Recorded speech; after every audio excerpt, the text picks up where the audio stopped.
예동교회 오면 너무 환영을 잘해 주셔서 제가 이렇게 좀 놀라울 때가 있습니다. 오늘 같이 말씀 보시겠습니다. 다니엘서 10장 11절에서 14절까지의 말씀입니다. 구약성경 다니엘서 10장 11절에서부터 14절까지의 말씀. 우리 다 찾으셨으면 앞에 보셔도 되고요. 합독 같이 읽는 거죠. 같이 합독하시겠습니다. 시작. 내게 이르되 큰 은총을 받은 사람 다니엘아, 내가 내게 이르는 말을 깨닫고 일어서라. 내가 내게 보내심을 받았느니라 하더라. 그가 내게 이 말을 한 후에 내가 떨며 일어서니 그가 내게 이르되 다니엘아, 두려워하지 말라. 내가 깨닫으려 하여 내 하나님 앞에 스스로 겸비하기로 결심하던 첫날부터 내 말이 응답받았으므로 내가 내 말로 말미암아 왔느니라. 그런데 바사 왕국의 군주가 21일 동안 나를 막았으므로 내가 거기 바사 왕국들의 왕들과 함께 머물며 있더니 가장 높은 군주 중 하나인 미가엘이 와서 나를 도와주므로 이제 내가 마지막 날에 내 백성이 당할 수 있는 내가 깨닫게 하러 왔느니라. 이는 이 환상이 오랜 후의 일임이라 하더라. 아멘. 이는 살아계신 하나님의 말씀입니다. 네, 우리 옆에 분과 같이 인사하시겠습니다. 주님의 은총이 함께 하시기 바랍니다. 네. 저는 금요기도회하고 관련이 깊어요. 그러니까 한인교회 가서 협력사역 할 때도 금요기도 시작을 하는 거예요. 그때 협력사역 하는데 부목사님으로 인식을 하셔가지고 그 금요기도회 자체 금요기도회 하시던 한인교회 분들, 한인분들이 부목사님 오셨으니까 금요기도회 인도해 달라고. 그래서 외국에서 사셔보시는 분들 아시겠지만 해 떨어지면 안 돌아다니는 게 이 상책 중에 상책이지 않습니까? 근데 꼭 저녁에 금요기도회를 하셔야겠다고 하셔서 금요기도회 갔더니 한 8분의 집사님 권사님이 앉아 계시는 거예요. 그래서 기타 하나 들고 찬양 인도서부터 말씀 선포서부터 기도회까지 북치고 장구치기를 계속 했던 적이 있습니다. 그래서 저는 금요기도회를 하나님 왜 자꾸 이렇게 불러주실까 곰곰이 생각해 보니까 기도를 그렇게 하지 않으면 안 할 것 같으니까 하나님 코를 끌어다가 이렇게 놓으시는 것 같은 그런 마음이 좀 있습니다. 그래서 또 이렇게 금요기도회 어려운데 일주일 내내 고생하시다가 금요기도에 오신 여러분들을 보면 동지애가 있어요. 그래서 왠지 주일날만 오시는 분들 빼고도 이 금요기도에 오신 여러분, 우리는 기도의 동지인 줄 믿습니다. 줌으로 또 드리시나요? 아니신가요? 하여튼 이 금요기도회 하시는 분들 보면 저는 깊은 동지애가 있습니다. 오늘 해서 같이 기도할 때 주님의 은총이 저와 여러분 가운데 넘쳐나길 예수님의 이름으로 축복합니다. 제가 11년 했던 캄보디아는 프랑스 지배를 80년 받았던 나라입니다. 근데 프랑스가 인도차이나에서 제일 사랑했던 나라가 베트남이 아니고 웬남, V 발음이 아니고 웬남이라고 하더라고요. 그래서 베트남은 못 알아들어요. 웬남이라고 해야 돼요. 웬남에 너무 사랑하고 캄보디아를 너무 구박을 했습니다. 그리고 또 캄보디아에 있다 보면 이 캄보디아의 수도 프놈펜을 프랑스 파리를 본받아 한 20만의 자신들의 휴양 도시로 디자인을 했어요. 그래가지고 독립기념탑이 있고 사방 방사형으로 도로가 이렇게 나 있습니다. 유러피안들이 되게 많습니다. 처음 갔더니 바닷가가 하나 있는데 바닷가의 90%가 유러피안들이에요. 동양인들 가면 이렇게 쳐다보는 그런 동네에 살다 보니까 한 가지 느끼는 게 있는데 여유가 있어요. 만약에 이렇게 의자가 한정적이고 정류장에서 의자가 한정적인데 그 의자를 앉으려고 하면 유러피안들은 그냥 이렇게 한국 사람들 가면 막 잽싸게 가가지고 껴앉잖아요. 못 앉을 것 같으면 가방 던져서라도 이렇게 딱 찾잖아요. 근데 유러피안들은 그렇게 앉으면 그냥 허허하고 그냥 자기네들끼리 떠들어요. 절대 경쟁하지 않아요. 처음에는 그게 인종차별일까 싶었는데 가만히 보니까 여유가 있는 거예요.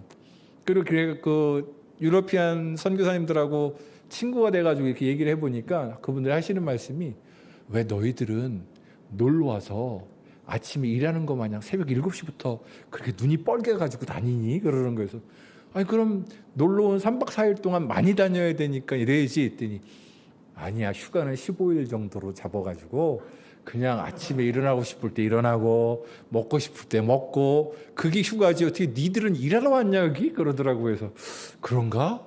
야, 부럽기도 한데 한국은 베케이션이 그렇게 길지가 않아. 그러다가 한국 왔는데 오늘도 SRT를 타고 대구에서 왔어요. 오는데 역 대합실에서 에어컨 나오는 자리에 이렇게 의자가 있더라고요. 그래서 아내랑, 야, 저 의자 낫다, 자 앉자, 그러고 제 걸음에는 빨리 갔습니다. 근데 웬 아저씨가 가방을 메고 오더니 그냥 턱 앉는 거예요. 야, 한국 사람은 확실히 경쟁에는 끝내준다. 중고등학교 때부터 치열한 경쟁 속에 살다가 이게 나왔잖아요. 그러니까 사회에 와서 느끼는 건 경쟁을 붙으면 당할 자가 없는 것 같아요. 그래서 중국 사람하고 한국 사람하고 이렇게 보면 경쟁에서는 최고인 것 같습니다. 왜 아침 설교하다 말고 왜 또 이런 말씀을 드리냐면, 오늘 다니엘을 보면 다니엘은 정말 치열한 경쟁 속에 살았던 사람입니다. 바벨론이 전 제국을 통일하고 바벨론의 식민 정책에 굉장히 포악했지 않습니까? 다 끌어왔어요. 왜? 다시는 못 일었으려고 그 나라의 유력자들을 다 끌어간 거예요. 유력자들을 끌어와서 끝나는 게 아니라 바벨론 문화와 바벨론 이름을 가리키고 바벨론의 점성술과 바벨론 제사를, 그래서 왕의 모든 것들을 가리키기 위해서 그 사람들만, 특별히 엘리트들만 뽑아가지고 훈련시킨 거죠. 다니엘과 세 친구가 그 훈련 프로그램에 들어간 거잖아요. 거기서 만약에 도태되면 어떻게 될까요? 노예로 사는 거죠. 그러면 이스라엘에서 끌려온 것만 해도 분통 터지고 속상할 일인데, 거기서 멈추지 않고 세계 각국 식민지에서 끌려온 다른 사람들과 경쟁을 해야 되는 상황 속에 내몰렸다라는 거죠. 이게 아마 우리 지금 현대를 살고 있는 우리하고 너무 좀 비슷하지 않을까. 1등 아니면 2등은 먹을 게 없다. 무슨 S전자가 그 얘기하죠. 1등만 먹을 게 있다라는 거예요. 2등부터는 먹을 게 없으니까 무조건 1등이어야 된다라는 거예요. 우리나라는 스카이대를 너무 우습게 본다. 스카이대 아니면 다 적은 거라고 생각을 하고, 지방에서 제가 있는 데는 충남대인데, 충남대가 지방 국공립대에서 되게 유명한 데잖아요. 그런데도 거기 나오면 우습게 본다라는 거예요. 왜? 치열한 경쟁 속에 들어가니까. 치열한 경쟁 속에서 사니까 그렇습니다. 또 거기서 한 걸음 더 나가면 불확실 속에 살고 있다라는 거죠. 올 초만 해도 빚내서 집 사고 영끌해서 집 사면 이길 거라고 했는데 지금 집값이 무서운 줄 모르고 폭락하고 있잖아요. 그죠? 이자를 내면 그 이자가 1%, 2% 정도였는데 막 그 파월이라는, 힘을 내요 슈퍼파월이라는 미국의 그 파월이 금리를 올리면 올릴수록 우리나라는 난리가 나지 않습니까? 지금 금리는 1,400원을 뚫었고, 그 우리나라가 망하기 전까지는 절대 주가가 떨어지지 않을 거라는 S전자, 8층에 사람이 살아요, 9층에 사람이 살아요. 주식하시는 분들은 이 얘기를 알더라고요. 삼성전자 주식이 8만 원일 때 사신 분, 9만 원일 때 사신 분이 지금 6만 전자가 돼버렸죠. 누가 이거를 올해 초에 예상을 할 수 있었겠습니까? 불확실한 다니엘이 살았던 시대나 우리가 지금 살고 있는 시대나 별반 차이가 없어 보입니다. 좁은 땅덩이에서 남들만큼 살아야 되고 남들만큼 치열한 경쟁 속에서 살아야 되는 우리, 그리고 그 경쟁 속에서 어떤 방식으로 살아야 될까? 그것이 아마 다니엘서를 묵상하는 우리에게 주시는 하나님의 메시지일 수도 있습니다. 다니엘서를 이렇게 보면 두 가지가 있습니다. 하나는 이미지로서, 금상과 금, 은, 달이 신상으로서 이미지로서 나타나는 게 있고요. 무서운 동물로도 나타나는 게 있고, 그다음에 숫자가 있습니다. 한때, 두때, 세때 반이 있고, 새 1회가 있고, 70년이 있고, 그 숫자로 정해진 게 있어요. 그런 것들에 매몰되어서 보다 보면 다니엘서가 주고자 하는 메시지를 놓치고 있을 수 있다는 것이죠. 이런 치열한 속에서 그 치열한 경쟁을 뚫고도 하나님의 말씀으로 살아났던 다니엘과 세 친구들, 그들에게는 어떤 비밀이 있었을까요? 그리고 이 불확실한 속에서 어려운 치열한 경쟁 속에서 살아야 되는 우리는 어떤 마음을 갖고 살아야 할까요? 그래서 아마 서두에는 다니엘은 세상이 하는 방법과 거꾸로 갑니다. 불확실 속에서 더 확실한 것을 잡기 위해서 바벨론의 문화와 바벨론의 것을 위해서 열심히 뛰는 것이 아니라 하나님 앞에 그의 마음을 결단하고 나가는 것. 그것이 마치 인스트로덕션만큼 다니엘에서 전반에 흐르고 있는, 바로 다니엘을 통해서 하나님이 그 역사를 하시고 있는 거죠. 제가 아는 사모님은 결혼할 때, 전사님이랑 결혼할 때 그 주변에서 그랬대요. 너 환상 중에 사모 자격증 받았어? 네. 그 얘기를 듣더니, 그래서 그게 뭔 소리야 했더니, 자기가 아시는 분 사모님은 환상 중에 하나님이 사모 자격증을 이렇게 주시더래요. 그래서 너 사모 자격증 받았냐 그러더래요. 그래서 나 안 받았는데 그랬더니, 너 그럼 사모 되면 안 돼. 그래가지고 이 자매가 쫄아가지고 와가지고요, 저기 그때 제가 오빠였으니까, 오빠 사모님 되려면 자격증 받아야 돼요.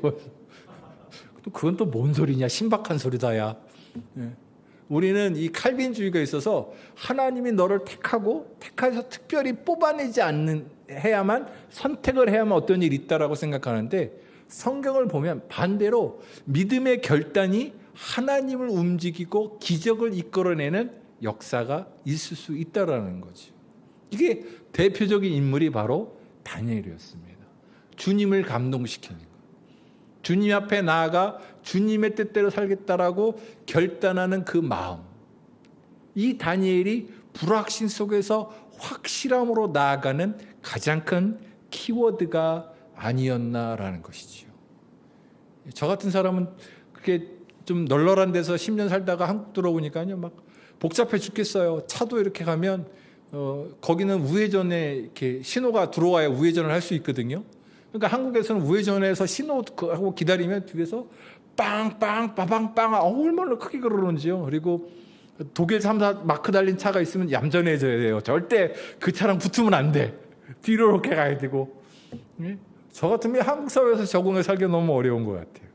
자, 오늘 다니엘서 10장을 통해서 하나님이 다니엘에게 다시 한번 말씀하시는데요. 오늘 금요기도 때 무슨 말씀 하나님 나눌까요? 라고 할 때 이 말씀을 떠올려 주시면서 우리가 불확실하지만 주님의 확실성을 붙들고 나가야 될 줄 믿습니다. 예, 첫 번째입니다. 우리 11절입니다. 우리 11절의 말씀을 같이 읽어 주시죠. 시작.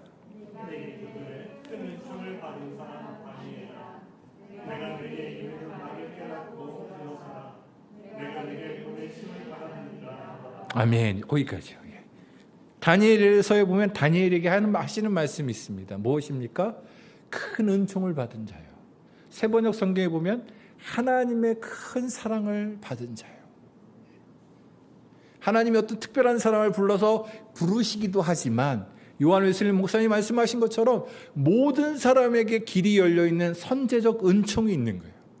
내가 주님 앞에 나아가기만 하면 그거를 붙들리려고 나아가는 자들에게 하나님의 그 은혜가 특별히 선택된 자들만큼 간다라는 거죠. 처음서부터 다른 그 예언서와는 다르게 다니엘서에서는 다니엘을 선택하는 하나님의 현현이 없습니다. 에스겔서에도 제단 숯불을 갖다가 불에 대고 이사야서에도 그렇잖아요. 근데 다니엘은 그게 없어요. 다니엘서에 그거만큼 중요한 게 무엇입니까? 다니엘이 마음과 뜻을 정하여 하나님 앞에 결단한 그 마음. 그 마음에서부터 주님이 하시는 말씀이 큰 은총을 받은 자요. 그 격변기 속에 제국이 흥망성쇠하고 바벨론이 망하고 다시 메대와 바사가 칸 말에서 바사인 페르시아 왕국까지 고레스 왕국까지 이끄는 거기까지 그냥 사는 것도 아니에요. 그 나라의 총리 중에 제일 120명의 방백들 중에 관리들 중에 제일 뛰어난 사람으로 하나님이 다니엘을 부르셨잖아요. 근데 그 능력이 처음서부터 다니엘이 뛰어난 능력을 가졌다라고 다니엘서에는 말하지 않아요. 다니엘이 마음을 정하고 주님 앞에 부정한 음식, 율법에 정한 것들, 율법에 정한 부정한 음식. 왜냐하면 그 당시 고기는 푸주간이 없으니까 다 바벨론의 신들에게 제사 지내고 나온 거예요. 오늘 시루떡이 나왔는데 사도 바울은 믿음으로 먹으면 된다지만 이때까지는 그게 아니잖아요. 토라의 말씀에는 그게 아니잖아요. 구약에서는. 자신을 하나님의 말씀에 더럽히지 않겠다고 결단하고 그 결단이 끝나고 난 그 이후부터 다니엘과 다니엘 세 친구에게 하나님은 놀라운 지혜를 허락하시잖아요. 그리고 그 당시에 점성술가들보다도 세상을 움직이는 지혜자들보다도 뛰어난 꿈을 해몽하고 미래의 불확실한 속에서 확실성을 알 수 있는 하나님의 비전이 다니엘을 통해서 주어지지 않습니까? 그 은총, 누구나 그 은총을 받고 싶어요. 그렇게 살고 싶어요. 주님 나도 그렇게 은총을 해주세요라고 해서 어떤 특별한 사람만 하는 게 아니라는 거죠. 주의 이름을 부르는 자, 주님 앞에 나아가는 자. 오늘 다니엘은 10장에서는 고레스 칙령으로 에스라 학자가 1차 포로 기원을 했어요. 그리고 그 10장 2절에 보면 예레미야의 70년 예언을 묵상하려고 그 예레미야의 묵상집을 꺼내다가 그 묵상집을 놓고 묵상하는 거야. 이 하나님의 말씀이 과연 어떻게 이루어질까? 어떻게 이 말씀이 우리 70년 전에 예레미야 선지자를 통해서 예언하신 그 말씀이 어떻게 지금 이루어질 수 있을까? 말이 안 되잖아요. 어떻게 바벨론 포로로 끌려와가지고 거의 이스라엘 땅에는 유력자라고는 이스라엘 나라를 재건할 수 있는 사람은 한 명도 없는 그런 땅인데 그런 힘없는 이스라엘을 하나님이 회복시킨다고 하잖아요. 70년의 신년 다음에. 그러니까 그걸 깨달으려고 20일에 37일 20일 3주 동안을 금식해요. 3일 동안 주님께 기도한다는 거죠. 그 일이 있고 나서 하신 말씀이 은총을 받은 자여라는 겁니다. 이미 기도하는 자는 이 은총 가운데 있다라는 것이죠. 오늘 금요기도에 특별히 주일날 교회 많은 모임인데 금요기도에 오셔서 기도하시는 여러분 가운데 이미 무엇이 있습니까? 우리가 붙들어야 될 것 하나님의 은총이라는 거죠. 그분이 지금 귀 기울이시고 들으시고 역사하시는 겁니다. 그래서 빌립보서 4장 6절과 7절에는 아무것도 염려하지 말고 오직 모든 일에 기도와 간구로 너희 구할 것을 감사함으로 하나님께 아리라. 그러면 모든 지각에 뛰어난 하나님의 평강이 그리스도 예수 안에서 너의 마음과 생각, 환경이 변하지 않아도 내 마음과 생각을 지키신다는 거예요.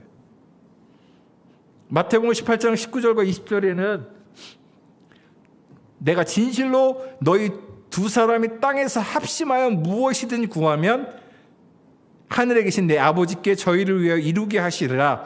두세 사람이 내 이름으로 모인 곳에 나도 그들 중에 있느니라. 이거 법정 용어입니다. 이스라엘 법정에서 그 증언이 효력을 얻으려면 2명 이상의 증언이 있어야 돼요. 지금 이 자리에 주님이 계시는지 믿으세요? 어떻게? 주님이 보이시나요? 병원을 빨리 가셔야 되는 거 아닐까 지금? 우리는 어떻게 믿어요? 두세 사람이 감정이 아니라 어떤 것이 아니라 하나님의 말씀으로 두세 사람만이 내 이름으로 예수님이 모인 그곳에 주님이 함께 하신다라는 거죠.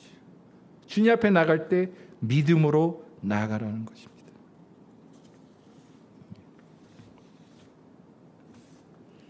다니엘을 보십시오.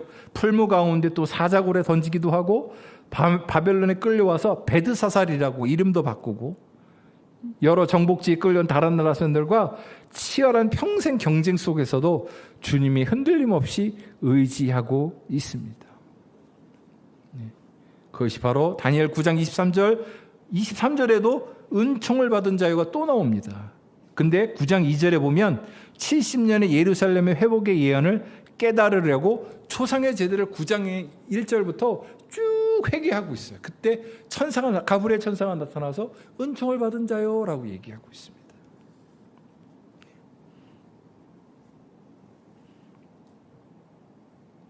신약 복음서에 보면 예수님의 기적이 믿음을 이끌기도 합니다.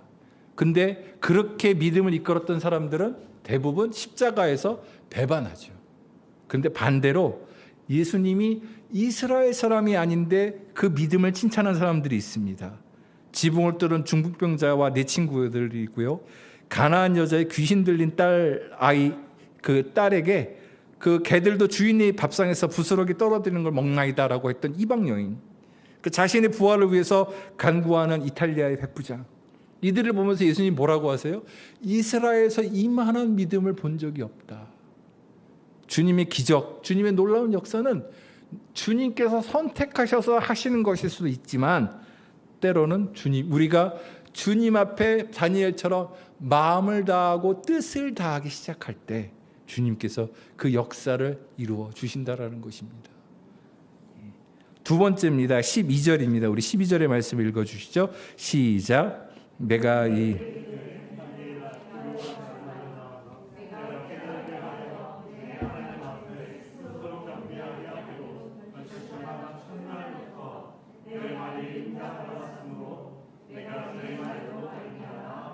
아멘. 이 응답이 언제부터요? 내가 주님 앞에 스스로 겸손하여 낮아질 때, 주님의 얼굴을 구할 때부터 응답이 이루어졌다라고 얘기하고 있습니다. 예. 주님이 우리의 기도가 땅에 그냥 떨어지는 것이 아니라 내가 주님 앞에 그 기도를 듣고 말씀하고 얘기할 때 주님 인도해 주시는 거죠. 고등학교 고3 때부터 주님 저를 선교사로 보내주세요. 그 당시엔 저로서는 어림도 없는 일이었습니다. 근데 지금 20몇 년이 흐른 저는 선교사로도 나왔고 선교사로 활동하다 또 들어와서 지금 여러분 앞에 서 있는 것입니다. 어느 날 너무 하나님의 은혜가 커서 이 기도 마룻바닥에 엎드려서 하나님 앞에 기도했어요. 주님, 저를 이렇게 길을 열어주시고 하나님 인도해 주시고 주님의 사람으로 사용해 주시니 너무 감사합니다. 이 은혜 어떻게 갚죠? 근데 제 가운데 한 가지 비전이 보여집니다. 고등학교 때 고3 돼서 하나님 앞에 손들고 선교사로 헌신했어요. 제 친구들이 이 선교단체, 고등학교 선교단체에서 해가지고 다 자기네는 인도로 갈 거야, 나는 어디로 갈까 했는데 저는 끝까지 저항했어요. 왜? 선교 헌신은 이렇게 감정적으로 하면 안 될 거라고 생각했어요. 근데 고3 마지막 선교단체 금식 3일, 그러니까 일주일 동안 소금만 먹고 금식 기도하면서 88체육관 아시나요? 옛날 88체육관에서 그 금식 기도를 하는데 거기 가서 3일을 저항했어요. 하나님 계속 부르시는데 아니야 나는 선교로 부르는 거 아니야. 하나님 나를 부르신 게 아니야. 꽉 저항하다가 하나님의 음성 3가지를 제가 하나님 3가지 약속을 물음을 했거든요. 이 3가지를 해결해 주시면 제가 바로 하나님 앞에 헌신하겠습니다. 근데 그 마지막 날 집회에 하나님이 강사님이 3가지 얘기하시는데 제가 하나님 앞에 3가지 했던 얘기를 그대로 하셨어요. 그리고 그 목사님이 누구셨냐면 저를 파송한 담임교회 갈보리교회 목사님이신 거예요. 신기하죠? 와, 정말 신기했어요. 그러고 나서 다시 기도원에 가서 하나님, 그러면 제가 하나님 앞에 이렇게 상황과 환경적으로 하나님 선교사로 부르셨으면 말씀으로 하나님 응답해 주세요라고 3일 금식하면서 다시 한번 기도하면서 매달렸어요. 근데 3일째 되던 날까지, 보호식에서 6일째 되던 날까지 아무런 말씀도 없는 거예요. 그래서 역시 선교로는 감정으로 받았나 보다. 돌아가자 그러고 짐 싸서 날라라 잘 됐지 뭐 선교해서 왜 고생해 이러면서 마지막 나가려고 그러는데 예정되어 있던 그 기도원에 예정되어 있던 집회 강사님 또 뻥크가 나셔가지고요, 교회 그 사찰 이렇게 교회 그 기도원 관리하시던 전사님이 작업복 벗으시고 뭐 그 강단에 쓰신 거예요. 그래서 제가 속으로 저 뒤에 앉아가지고 아유 하나님 참 너무하시네.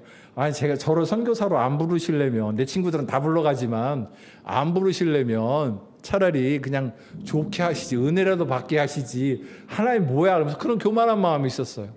근데 그분이 하신 말씀이 여호수아 1장의 말씀을 탁 하시는데 그분을 통해서 하나님이 정말로 너무 놀랍게 부르시는 거예요. 그날 기도원에서 그냥 저 뒤에 강남금식 기도원에서 그냥 주님, 하나님의 은혜가 너무 감사해서 20년이 흐르고 하나님 너무 감사합니다 기도했더니 바로 그 장면을 하나님이 떠올려 주시더라고요. 너 그때 네가 기도한 것 같지만 나는 너의 그 기도를 들었다 그러시더라고요. 막 온몸에 소름이 쫙 끼치는 거예요. 하나님이 그때는 그냥 내 감정인 것 같고 내 정원 같은데 내 그 기도를 들으시고 그 20년이 지나서도 하나님이 기억하시는구나. 나는 잊어먹어도 주님은 잊어드시지 않더라고요. 흘린, 그래서 또 한 가지 머리가 또 쓰는 거는, 그래도 그때는 기도라도 하면서 하나님 내 앞날을 위해서 1년에 한 번씩 3일 금식도 해보고 기도를 하면서 이렇게 좀 기도를 쌓았는데 그 이후 목사 되고 선교사 되니까요. 죄송합니다만 그렇게 기도하는 걸 까먹었어요. 그렇게 기도 안 해요. 그러니까 한쪽에 머리가 쓰는 게 내 앞에 또 인도는 기도를 안 쌓았는데 주님 어떻게 인도하시지? 벌벌벌벌 떨게 되더라고요. 기도가 땅에 떨어지지 않습니다. 견비할 때. 바로 그 견비하던 그 순간. 오늘 이 시간 여러분 무슨 기도 제목이 있어서 오는지 저는 몰라요. 그러나 오셔서 주님 앞에 나가서 주님께 기도하려는 그 순간. 바로 이 순간 주님이 들으신다라는 거지. 이건 제 말이 아니라 주님이 말씀이십니다. 다니엘이 그 말을 깨달아 엎드려놓은 그 순간부터 하나님이 응답하신다라는 겁니다. 역대하 7장 12절에는 더 놀라운 말씀이 있습니다. 내 이름으로 일컫는 내 백성이 악한 길에서 떠나 스스로 견비하고 기도하여 내 얼굴을 구하면 내가 하늘에서 듣고 그 죄를 사하고 그 땅을 고칠지라. 구약에는요, 하나님의 백성이 타락하면 그 땅도 저주받습니다.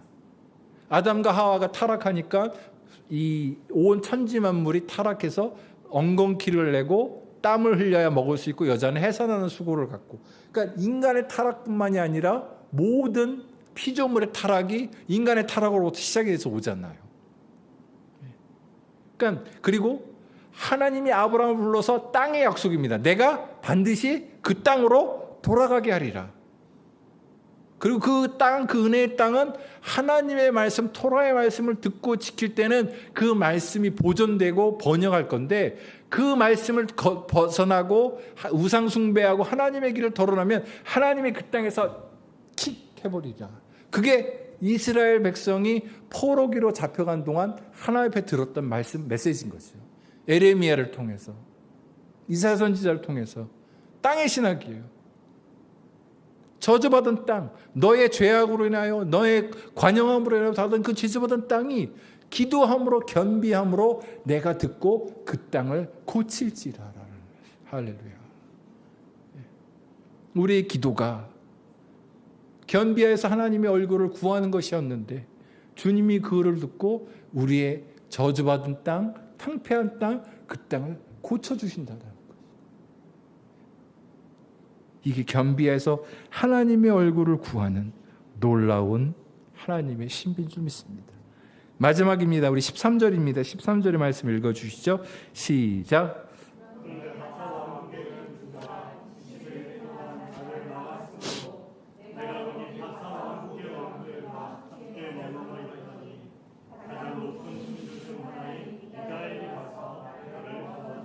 아멘. 예. 분명히 또 여기서 뭘 얘기하고 있습니까? 기도 응답엔 방해가 되는 것들이 있다라는 거죠. 바사 왕국은 페르시아를 얘기하죠. 페르시아의 수호신이 하나님의 천사가 기도 응답을 갖고 내려오는 것들을 막았다라고 그래요. 그 막았는 날짜가 21일. 37이 22, 상징적인 숫자죠. 7이라는 완전수가 3번 반복되는.